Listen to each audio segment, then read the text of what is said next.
देशैभरका बौद्ध तीर्थस्थलमा दर्शनार्थीको घुइँचो। लुम्बिनीको विकासका लागि सरकार ठोस योजनाका साथ अघि बढेको प्रधानमन्त्री प्रचण्डको भनाई। गौतम बुद्धको जन्मस्थल लुम्बिनीमा विश्वको ध्यान जान जरुरी भएको केपी शर्मा ओलीको तर्क। गौतम बुद्धको जन्मभूमि नेपाल हुनु नेपालीका लागि गौरवको विषय रहेको शुभकामना दिँदै रामचन्द्र पौडेलको भनाई। त्रिविका विभागीय प्रमुखमाथि आंशिक शिक्षकको गुण्डागर्दी, पार्टीगत भागबण्डामा करार नियुक्तिको दबाव। राजसपाले प्रचण्ड सरकारमाथिको समर्थन के गर्ला त आज बैठक बस्दै यस बारेमा सम्पूर्ण जानकारी। प्रचण्ड र केपी शर्मा ओली बीच आज पनि छलफल हुँदै आज गठबन्धनको बैठक बस्दै एजेन्डा के कस्ता रहेका छन् त यस बारेमा सम्पूर्ण जानकारी। यदि कानुनमै थिएन भने सुरक्षा निकायले आफूलाई किन नरोकेको भन्दै नेता झलनाथ खनालको सचिवालयको प्रश्न। आइजिपीलाई फोन गरेर समन्वय गर्छु भनेका टोप बहादुर अझैसम्म पनि सम्पर्क विहीन। 5-700 भ्रष्टाचारीलाई हेलिकप्टरबाट टुडी खेलमा पछार्नु पर्ने मन्त्री किराँतीको तर्क। अनमोल फिट्सका चार्टर्ड अकाउन्टेन्ट राहुल परे पक्राउ, रुङ्गटा अझै पनि फरार। आज चन्द्रग्रहण लाग्दै नेपालबाट नदेखिने भएकाले बार्न पनि नपर्ने। बिहे व्रतबन्ध लगायतका कारण माग बढ्दा काठमाडौँमा गोलभेडाको भाउ बढ्यो। दार्चुला हिम पहिरो अपडेट। भारतीय सडक मार्गमा पहिरो गएपछि ज्यान गुमाएकाको शव ल्याउन समस्या। पहिरोले पाल्पा बुटोल सडक खण्ड अवरुद्ध, सयौं सवारी साधन अल्पत्र। सुडानमा रहेका 13 जना नेपाली नेपाल आइपुगे। आजको मौसम। देशका पहाडी भूभागमा चट्याङ सहित वर्षाको सम्भावना। पाकिस्तानमा झडप हुँदा 6 सैनिक र 3 आतंककारीको मृत्यु। दर्शकबिन नमस्कार, नेपाल पोस्टको बुलेटिन न्यूजमा यहाँलाई हार्दिक स्वागत छ। म गोविन्द चापागाई। आज वैशाख 22 गते शुक्रबार। यसै गरी आज 2567औं बुद्ध जयन्ती पनि परेको छ। विशेष गरी बुद्ध तीर्थस्थलमा दर्शनार्थीको घुइँचो लागिरहेको छ। विभिन्न पदमा रहेका नेताहरूले शुभकामना व्यक्त गरेका छन्। यस बारेमा जानकारी दिनेछौँ। अहिले बस्न लागेको राजसपाको बैठक, गठबन्धनको बैठक लगायत विभिन्न नेताहरूको भनाई, स्वास्थ्य सम्बन्धी जानकारी, मौसमको अपडेट लगायत आज दिनभरि कहाँ के हुँदैछ त सम्पूर्ण जानकारीहरू लिएर यहाँ सामु उपस्थित भएका छौँ। सकेसम्म दिनैभरिका अपडेटलाई समेट्ने कोसिस गर्नेछौँ। समाचार समय अवधिसम्म हामी सँगै रहनुहोला। आउनुहोस् समाचार सुरु गरौँ। देशभरका बौद्ध तीर्थस्थलमा आज दर्शनार्थीको घुइँचोको प्रसङ्गबाट।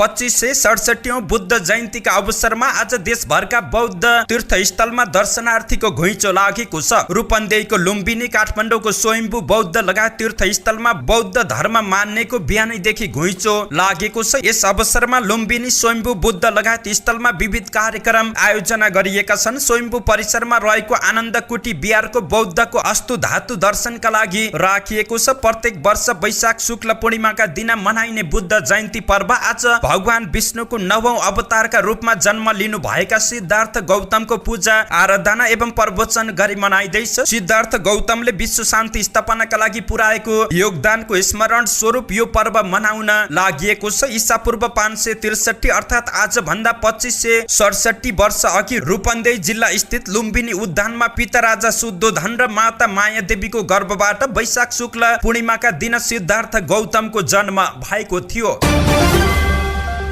यसै गरी बुद्ध जयन्ती तथा लुम्बिनी दिवसका अवसरमा आज शुक्रबार लुम्बिनीमा आयोजित समारोहमा बोल्दै प्रधानमन्त्री पुष्पकमल दाहालले लुम्बिनीको विकासका लागि सरकारले अब ठोस योजनाका साथ अघि बढ्ने बताएका छन्। लुम्बिनी, कपिलवस्तु, देवदह र रामग्राममा रहेका ऐतिहासिक र पुरातात्विक महत्त्वका सम्पदाको संरक्षण र त्यस क्षेत्रको दिगो विकास गर्दै बृहत्तर लुम्बिनी क्षेत्रको रूपमा लुम्बिनीलाई विकास गर्न आफूले विगतमा संयुक्त राष्ट्र संघका महासचिव वान की मुनसँग छलफल गरेको पनि जानकारी दिएका छन्। यसै गरी नेकपा एमालेका अध्यक्ष केपी शर्मा ओलीले गौतम बुद्धको जन्मस्थल तथा बुद्ध दर्शनको उद्गम स्थल लुम्बिनी रहेको तथ्यमा विश्वको ध्यान जान जरुरी रहेको बताएका छन्। बुद्ध जयन्तीको अवसरमा आज शुभकामना दिँदै ओलीले सिद्धार्थ गौतमको योगदान, बुद्ध दर्शनको महत्त्व र यसले विश्व शान्तिमा पुर्याएको योगदानलाई मनन गरी सन् 1999 मा यस दिनलाई संयुक्त राष्ट्र संघले अन्तर्राष्ट्रिय वैशाख दिवसका रूपमा मनाउने घोषणा गरेको पनि स्मरण गरेका छन्। अशोक स्तम्भका शिलालेख केन्या तीर्थयात्रीका यात्रा वृत्तान्त र विभिन्न पुरातात्विक उत्खनन समेतबाट नेपालको रूपन्देही र कपिलवस्तु जिल्लामा 30 किलोमिटर दूरीभित्र 3वटा सम्बुद्धहरूको जन्म भएको तथ्य प्रमाणित भएको पनि ओलीको भनाइ रहेको छ। नेपालको अन्तर्राष्ट्रिय प्रतिष्ठा, प्रख्याति र पर्यटन विकासमा लुम्बिनीको विशेष महत्त्व रहेको बताउँदै उनले लुम्बिनी विश्व शान्ति शहरको परिकल्पनालाई साकार रूप दिन एमाले सरकारले सार्थक प्रयास गरेको पनि बताएका छन्। यही अवसरमा राष्ट्रपति रामचन्द्र पौडेलले विश्व शान्तिका दूत गौतम बुद्धको जन्मभूमि नेपाल हुनु हामी सबै नेपालीहरूका लागि गौरवको विषय भएको बताएका छन्। 2567औं बुद्ध जयन्तीको अवसरमा शुभकामना सन्देश दिँदै राष्ट्रपति पौडेलले गौतम बुद्धले प्रतिपादन गरेको अहिंसा र शान्तिको सन्देशले व्यक्ति, परिवार, समाज, देश र विश्वको सर्वोत्तम हित र प्रगतिका लागि सधैँ प्रेरणा दिने विश्वास व्यक्त गरेका छन्। बुद्धको अहिंसात्मक शान्ति सन्देश तथा उपदेशको स्मरण गर्दै एकता, सद्भाव, अहिंसा र शान्तिको महान अभियानमा लाग्न विश्वका सम्पूर्ण मानवलाई प्रेरणा मिलोस् भनी राष्ट्रपति पौडेलले शुभकामना व्यक्त गरेका छन्। त्रिवीमा गुण्डागर्दीको प्रसङ्ग। यो घटना गत 13 वैशाखको रहेको छ, जुन दृश्य सीसीटीभी फुटेजमा पनि कैद भएको छ। भिडियोमा विष्टले अपशब्दसहित निरन्तर गाली गोलोज गरेको तथा तोडफोड समेत गरेको देखिएको छ। डाक्टर लुइटेलले संयमित भएर जवाब दिइरहँदा पनि उनले तुच्छ र उद्दण्ड व्यवहार गरेका थिए। विष्टलाई रोक्नका लागि प्रहरीलाई बोलाउनु परेको थियो। गत 17 गते पनि उनले त्यस्तै व्यवहार दोहोऱ्याएपछि घटनाको भिडियो फुटेजसहित हिजो लुइटेलले जिल्ला प्रहरी परिसर काठमाडौँमा किटानी जारी दिएका छन्। प्रहरीले यस सम्बन्धमा अनुसन्धान पनि गरिरहेको छ। विष्ट 4 वर्षदेखि त्रिवीमा आंशिक शिक्षकका रूपमा कार्यरत रहेका छन्। उनी राजनीतिक पहुँच प्रयोग गरी जागिर खान आएका थिए। अहिले त्रिवीको समाजशास्त्र विभागमा उनी सहित 5 जना आंशिक शिक्षक रहेका छन्। आंशिक शिक्षकहरूले पिरियडका आधारमा पारिश्रमिक पाउने गर्छन्। करार शिक्षकले भने मासिक तलब सुविधा पाउने गरेका छन्। विभागले आंशिक शिक्षकहरू मध्येबाट 3 जनालाई करारमा नियुक्ति गर्ने प्रयास गरिरहेको छ। उनीहरूलाई करारमा लैजान मिल्ने गरी आंशिक शिक्षक व्यवस्थापन कार्यविधि बनाइएको थियो। त्यसैका आधारमा 3 जनालाई करारमा नियुक्ति गर्नका लागि विभागीय प्रमुख डाक्टर लुइटेलले त्रिवी उपकुलपतिको कार्यालयमा पत्रचार गरेका छन्, तर कार्यालयले त्यसको जवाब दिएको छैन। कार्यालयको स्वीकृति बिना करारमा नियुक्ति गर्न मिल्दैन। 5 करार शिक्षक मध्ये योग्यताका आधारमा विष्ट सबैभन्दा पछाडि रहेका छन्। 1 जनासँग फ्रान्सको र अर्कोसँग जर्मनीको पीएचडी रहेको छ। थप 2 जना एमफिल डिग्री प्राप्त रहेका छन्। विष्टले भने स्नातकोत्तर मात्रै गरेका छन्। योग्यताका आधारमा नियुक्ति गर्दा आफू नपर्ने निश्चित भएपछि विष्टले गुण्डागर्दी गरेको बुझिएको छ। राष्ट्रिय स्वतन्त्र पार्टीले संसदीय समिति र केन्द्रीय समितिको संयुक्त बैठक बोलाएको छ। अहिले साँझ 5 बजे वसुन्धरा स्थित केन्द्रीय कार्यालयमा राजसभाको बैठक तय भएको छ। बैठक सरकारमा सहभागी हुने नहुने, प्रचण्ड सरकारमाथिको समर्थन फिर्ता गर्ने या नगर्ने भन्ने एजेन्डामा केन्द्रित हुने बताइएको छ। प्रचण्डले राजसभालाई सरकारमा आउन सभापति रवि लामिछानेसँग पटक पटक आग्रह गरिसकेका छन्, तर रवि लामिछाने सरकारमा जान अनिच्छुक देखिएका छन्। उनले उपचुनाव जिते लगतै सरकार माथिको समर्थन फिर्ता लिन सक्ने संकेत गरेका थिए। आजको बैठकले सरकारलाई दिएको समर्थनबाट हात झिक्ने निर्णय हुन सक्ने सम्भावना बढिरहेको राजसभा स्रोतले जानकारी दिएको छ।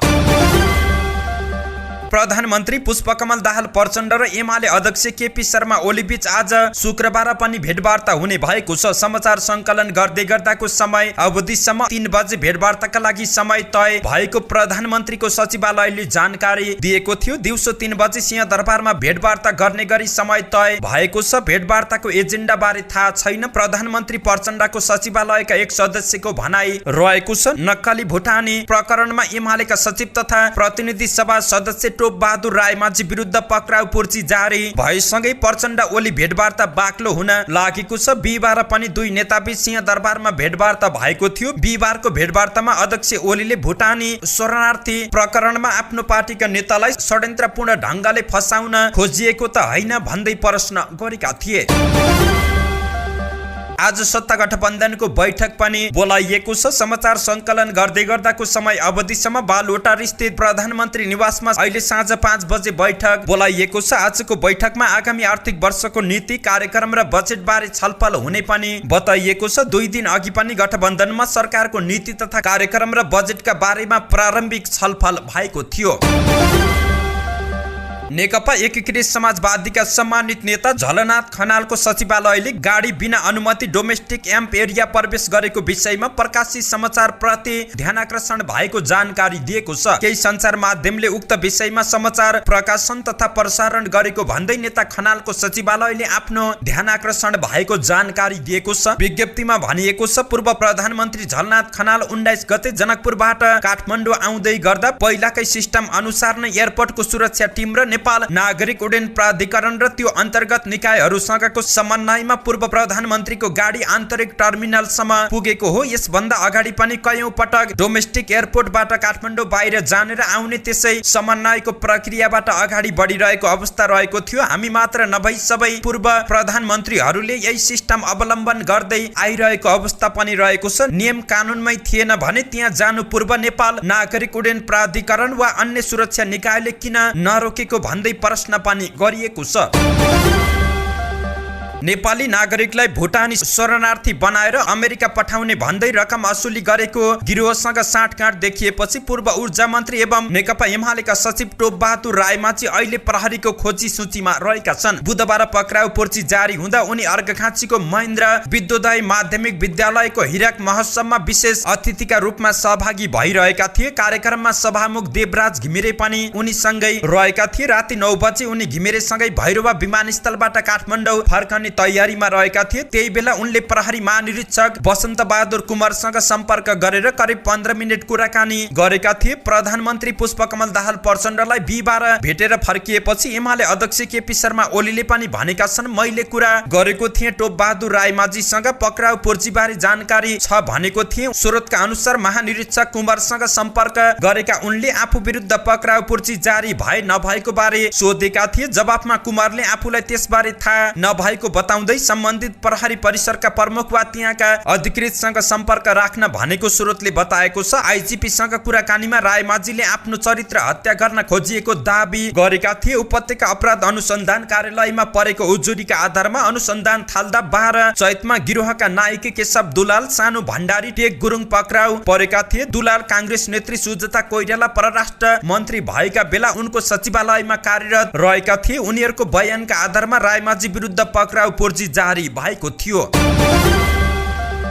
संस्कृति पर्यटन तथा नागरिक उड्डयन मन्त्री सुदन किराँतीले नक्कली भुटानी शरणार्थी प्रकरण तत्कालीन केपी शर्मा ओली सरकारको उपहार भएको आरोप लगाएका छन्। यो त केपी शर्मा ओली सरकारको उपहार त हो। नेकपाले 2/3 सरकार बनाउँदा ड्राइभिङ सिटमा को थियो यो उहाँले मिलाएर भएको घटना हो। त्यसैले उहाँमा छटपटी हुनु स्वाभाविक रहेको छ। उहाँको पालामा यस्ता अनगिन्ती घटना भएका छन्। नेपाली रेडियो नेटवर्क NRN को कार्यक्रममा नेपाली बहसका लागि पत्रकार ऋषि धमलासँग संवाद गर्दै किराँतीले भनेका छन्, प्रधानमन्त्री पुष्पकमल दाहाल प्रचण्ड नेतृत्वको सरकार भ्रष्टाचारको विरुद्धमा सम्झौताहीन ढङ्गले लाग्नु पर्नेमा पनि उनले जोड दिएका छन्।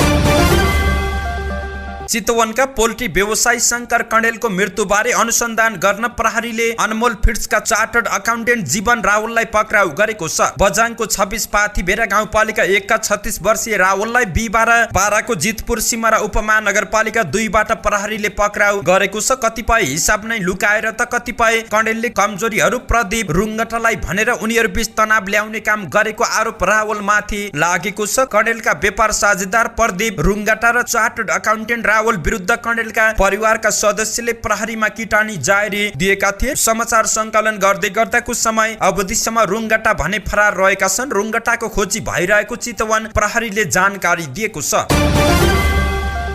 यस वर्षको पहिलो चन्द्र ग्रहण आज लाग्ने भएको छ। तर आज लाग्ने चन्द्र ग्रहण नेपालबाट नदेखिने नेपाल पञ्चाङ्ग निर्णायक समितिले जानकारी दिएको छ। समितिका अनुसार चन्द्र ग्रहणको छाया नेपालबाट नदेखिने भएकाले बार्नु पर्दैन। नेपाली आकाशमा चन्द्रोदय हुनु अघि नै मोक्ष हुने भएकाले सघन छाया अर्थात् पृथ्वीको छायाको कालो भाग देख्न नसकिने समितिका सदस्य सचिव सूर्य प्रसाद ढुङ्गेलले जानकारी दिएका छन्। पृथ्वीले सूर्यलाई परिक्रमा गर्ने क्रममा पृथ्वी सूर्य र चन्द्रमाको बीचमा आउँछ र चन्द्रमाको पृथ्वीको छाया पर्ने गर्छ। यसलाई नै चन्द्र ग्रहण भनिने खगोलविदले बताउँदै आएका छन्।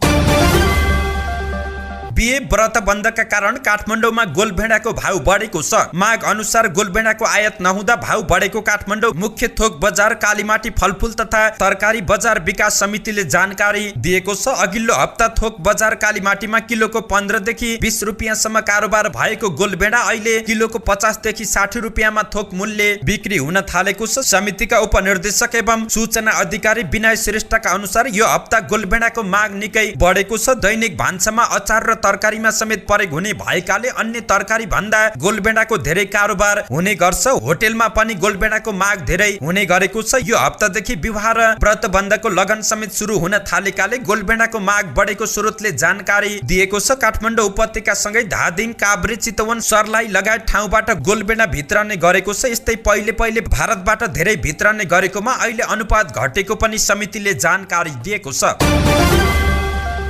दार्चुलाको ब्यास गाउँपालिका 1 भोलिनमा हिम पहिरोमा परेर ज्यान गुमाएकाहरूको शव ल्याउन समस्या भएको छ। भारतीय सडक मार्गबाट उनीहरूको शव सदरमुकाम खलङ्गा ल्याउने भनिए पनि भारततर्फ सडकमा पहिरो खस्ता समस्या भएको छ। गएको मंगलबार हिम पहिरोमा परेर बेपत्ता भएका 5 जना मध्ये 3 जनाको शव फेला परेको छ। हिम पहिरोमा परि दार्चुलाको दुहु गाउँपालिका वडा नम्बर 4 की 38 वर्षीय कमला कुमार, 18 वर्षीय प्रवीण कुमार र डोटीको जोरायल गाउँपालिका बुढार बस्ने 45 वर्षीय नक्की डोल थापाको ज्यान गएको थियो। यस्तै हिम पहिरोमा बेपत्ता भएका डोटीको जोरायल गाउँपालिका वडा नम्बर 2 बुडरकी 28 वर्षीय ईश्वरी थापा र 15 वर्षीय छिमी सामु थापाको अवस्था अझै थाहा हुन सकेको छैन। 3 जनाको शव भारतीय सडक मार्ग हुँदै सदरमुकाम ल्याउने कार्य भइरहेको भए पनि भारतको गर्भधार क्षेत्रमा पहिरो खसेपछि समस्या भएको जिल्ला प्रहरी कार्यालय दार्चुलाका प्रवक्ता प्रहरी निरीक्षक ज्ञानेन्द्र बहादुर सिंहले जानकारी दिएका छन्। समाचार संकलन गर्दै गर्दाको समय अवधिसम्म पहिरो खसेपछि पाल्पा बुटोल सडक खण्ड अवरुद्ध भएको छ। शुक्रबार बिहानदेखि सिद्धार्थ राजमार्गको गौडे पुलको कालीमाटी क्षेत्रमा पहिरो खसेपछि सो सडक खण्ड अवरुद्ध हुन पुगेको छ। सडक डिभिजन कार्यालयले घुम्ती सुधार गरेको स्थानमा नै ठूलो पहिरो खसेपछि सयौं सवारी साधन अल्पत्र परेका हुन्। सडकमा पहिरो खसेपछि सो राजमार्ग हुँदै सुनौली पोखरा र मुस्ताङसम्म चल्ने सवारी साधन अवरुद्ध हुन पुगेको स्थानीयवासीले जानकारी दिएका छन्। त्यसमाथि बाबा सुरुङ मार्ग आयोजनाले राति 10 देखि बिहान 4 बजेसम्म सडक बन्द गरिरहेको अवस्थामा पुनः पहिरो गएपछि सवारी साधन अल्पत्रमा परेका हुन्। नेपाल प्रहरीले सडक डिभिजन सँगको समन्वयमा पहिरो पन्छाउन सुरु गरेको र केही छिनमा खुल्ने ट्राफिक प्रहरी प्रमुख दामोदर मल्लले जानकारी दिएका थिए। सुडानको कायरोमा रहेको नेपाली राजदूतावासको सम्पर्कमा आएका 13 जना नेपाली नेपाल आइपुगेका छन्। दूतावासको सम्पर्कमा रहेका 31 जना मध्ये साउदी अरेबिया सरकारको सहयोगमा जेद्दा पुर्याइएका 19 जनामा 13 जना नेपाल आइपुगेको परराष्ट्र मन्त्रालयले जानकारी दिएको छ। 6 जना रोजगारदाता कम्पनीको संयुक्त अरब इमिरेट्सको दुबईमा रहेको शाखामा स्थानान्तरण भएका छन्। चिनिया कम्पनीमा कार्यरत 1 जना नेपाली नागरिकको चीन सरकारको सहयोगमा यसअघि नै उद्धार भइसकेको छ। अन्य 12 जना मध्ये 9 जना नेपाली नागरिक भारत सरकारको सहयोगमा पोर्ट सुडानबाट वायु मार्ग हुँदै भारतको अहमदाबादका लागि प्रस्थान गरेको मन्त्रालयले जारी गरेको विज्ञप्तिमा उल्लेख रहेको छ। सो इच्छाले सुडानमै रहेका 3 जना मध्ये रोजगारदाता कम्पनीको प्रबन्धमा 1 जना पोर्ट सुडानमा र 2 जना सुडान इजिप्टको सीमाना नजिक सुरक्षित रहेका छन्। 3 जना नागरिक कायरोमा रहेको नेपाली राजदूतावासको सम्पर्कमा रहेको पनि जानकारी प्राप्त भएको छ। मौसम सम्बन्धी जानकारी। हाल देशमा पश्चिमी वायुको साथै स्थानीय वायुको प्रभाव रहेको मौसम पूर्वानुमान महाशाखाले जानकारी दिएको छ, जसको प्रभावले हाल देशभरको मौसममा सामान्य बदली पनि भइरहेको छ। आज कोशी प्रदेश र बागमती प्रदेश लगायत अन्य प्रदेशका पहाडी भूभागमा आंशिकदेखि सामान्य बदली रहनेछ। कोशी र बागमती प्रदेशका पहाडी भूभागका थोरै स्थानहरूमा र अन्य भूभागमा चट्याङसहित क्षणिक वर्षाको सम्भावना रहेको छ। आज राति कोशी र गण्डकी प्रदेशका पहाडी भूभागमा चट्याङसहित वर्षाको सम्भावना रहेको छ र यो क्रम भोलि शनिबार पनि कायम रहने महाशाखाले जानकारी दिएको छ। दुखद खबर। संखुवा सभामा भएको सिमरिक एयरको हेलिकप्टर दुर्घटनामा क्याप्टेन सुरेन्द्र पौडेल सहित 2 जना गम्भीर घाइते भएका छन्। उनीहरूलाई उद्धार गरेर काठमाडौँ ल्याइएको छ। घटनास्थल रहेको भाटखोला गाउँपालिका वडा नम्बर 4 का वडा अध्यक्ष विकास गुरुङले थप 2 जनालाई सामान्य चोटपटक लागेको जानकारी दिएका छन्। गुरुङका अनुसार हेलिकप्टरमा पाइलट पौडेल सहित टिम मेम्बर छिरिङ भोटे, स्थानीय भविन गुरुङ र विक्रम थर नखुलेको स्थानीय सभा रहेका थिए। भोटे लुटेर विक्रमले हेलिकप्टरबाट हाम फालेर ज्यान जोगाएको गुरुङले जानकारी दिएका छन्। उनीहरूलाई सामान्य चोटपटक लागेको छ। पौडेल सहित गम्भीर घाइते 2 जनालाई नेपाली सेनाले सिमरिक एयरको हेलिकप्टरले उद्धार गरेर काठमाडौँ ल्याएको जानकारी दिएका छन्।